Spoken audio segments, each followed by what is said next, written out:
ते काय सांगा, आयुक्तांची भेट घेतली तुम्ही. 30-35 वर्षामध्ये नवी मुंबईच्या स्थापनेपासून पहिल्यांदा बेलापूरमध्ये एवढं पाणी साचलं गेलं की जे 24 तास पाणी होतं. आज सकाळी त्याचा पाण्याचा निचरा झालेला आहे. काय आयुक्तांच्या बैठकीमध्ये घेतले आणि काय निर्णय आता तुम्ही घेतलेले आहेत? आज आम्ही आयुक्तांना भेटून वाशी आणि बेलापूर पंप ज्याचं नव्याने काम सुरू केलं होतं, गेले जवळजवळ 15-20 वर्ष ही सिडकोच्या काळातली पंप होते, बंद पडलेले पंप, त्याचं आपण टेंडर काढून गेल्या वर्षी काम सुरू केलं. पण अचानक आलेला पाऊस आणि इतक्या मोठ्या प्रमाणात आलेला पाऊस त्यामुळे सेक्टर 4 आणि 6 याच्यामध्ये पूर्ण पाणी भरलं, नेरूळमध्ये पाणी भरलं आणि त्याचा निचरा होत नव्हता. तो आज आता सेक्टर 6चा झाला.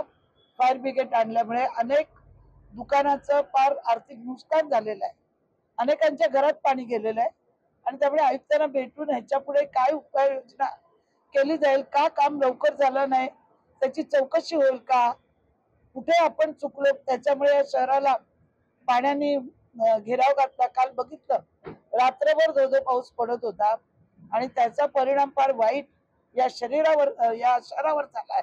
हा परत होऊ नये त्यासाठी आज आम्ही आयुक्तांची भेट घेऊ त्यांच्याकडे मागणी केलेली आहे.